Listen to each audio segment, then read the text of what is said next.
Conservative Leader Andrew Scheer, after his speech in Kenora, spoke with local media and with NetNewsLedger. Here's the media scrum. Maybe tell us a bit about your message for Kenora and Link of the Woods here today. Yeah, well, a big theme that we're going to be focusing on is making life more affordable. There is a real cost of living crunch, and Justin Trudeau has made life more expensive by imposing a carbon tax that is going to hit people in this area very hard, taking away tax credits for families. So people are falling further and further behind under the Trudeau Liberals. Conservatives are going to address the cost of living crunch by lowering taxes and leaving more money in the pockets of Canadians to let them get ahead. Are you able to talk to any local issues here? Yeah, of course, we were very disappointed when Justin Trudeau came back with a NAFTA deal that was worse than what he left with. We were hoping that after he gave up so many concessions to Donald Trump, we were hoping that Justin Trudeau, after giving so many concessions to Donald Trump, would have got a permanent resolution to the softwood lumber dispute. I know the forestry sector is very big in the area, and he completely failed to get that addressed. The anti-mining and anti-natural resource legislation that he's passing, that he has passed, is going to really hurt those in the mining and energy sectors. We know there's a lot of untapped potential that could create the types of jobs that bring young people back to the area, but he has a no development policy that's going to hurt the people in this area. So those are some of the local issues that I've been talking with Eric about, and we're going to make sure that with Eric we're going to have a strong voice for this riding representing the people here. You ever been to Kenora before? Yes, actually, I've done the Regina to Ottawa drive a couple of times, and stopped off both times we drove through. Stopped off for the evening and night. So I haven't had the opportunity to enjoy all the natural beauty that's in the area. I've heard it's great fishing in many of the lakes around here, but look forward to coming back with my kids and really spending some time here. And what are you hearing from people? Just now talking to you online? A lot of people concerned about the carbon tax. People aren't happy with the higher fuel prices. There's the new Liberal fuel tax that just came out last week that the Liberals are going to add. In addition to the carbon tax, adding another fuel standard tax. It's called the fuel standard tax, and so that's going to make life less affordable. People here have to drive long distances. Heard about the environment as well. A lot of people are very thankful that my environmental plan includes stopping the practice of dumping raw sewage into our rivers and lakes. Of course, the natural beauty in this area is big for tourism. We need to keep our lakes and our rivers clean so that we can continue to enjoy them, and so that people will continue to come to the area. It's both good for the environment and good for the economy. Firearms rights as well. A lot of people brought that up.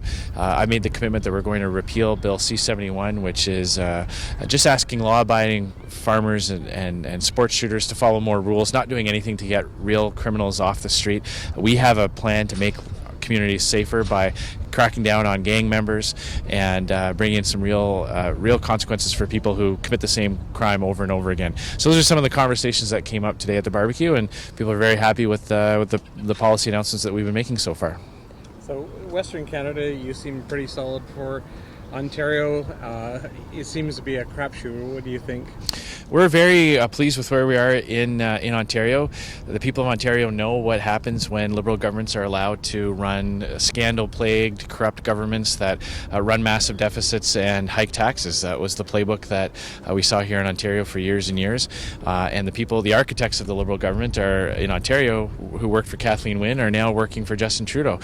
So we're very optimistic that people here are going to put an end to the scandals, an end to the corruption, an end to the deficits, an end to the tax hikes by voting Conservative.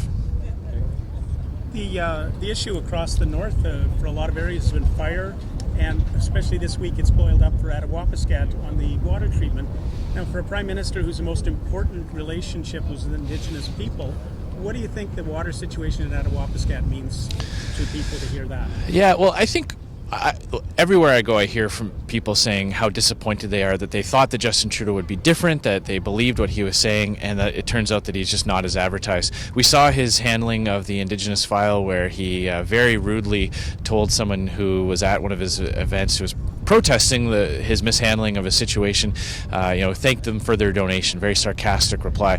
We know what happened to an Indigenous woman in his cabinet when she told the truth and blew the whistle. Jody Wilson-Raybould got kicked out of the Liberal caucus just for speaking the truth. And he ran around the last election making all kinds of promises to specific First Nations, specific reserves, and he hasn't followed through on any of it. So it's just another example that Justin Trudeau is really good at getting the talking points out. He's really good at the empty words. He's terrible at actually delivering results. Now we had, I'm from Thunder Bay, we had some pretty rough news with the Bombardier layoffs. What would a Conservative government do to ensure transit starts working in Thunder Bay and in Toronto? Well, as we're learning more and more, the Trudeau Liberal infrastructure plan just is not working. It's not getting the needed funds out the door so that there are expansions of public transit that would create and support jobs at places like Bombardier. The Liberal government is very quick to hand out subsidies and corporate welfare for some of these companies, but not good at creating the types of economic conditions that actually create steady demand for what they make. So that's the Liberal approach. Our approach is to create the conditions for these companies to succeed, make sure that the infrastructure dollars are actually flowing to get the projects built, so that they don't need government checks from Ottawa, that they can actually do what they're good at, building high-quality products that get sold to municipalities that need them.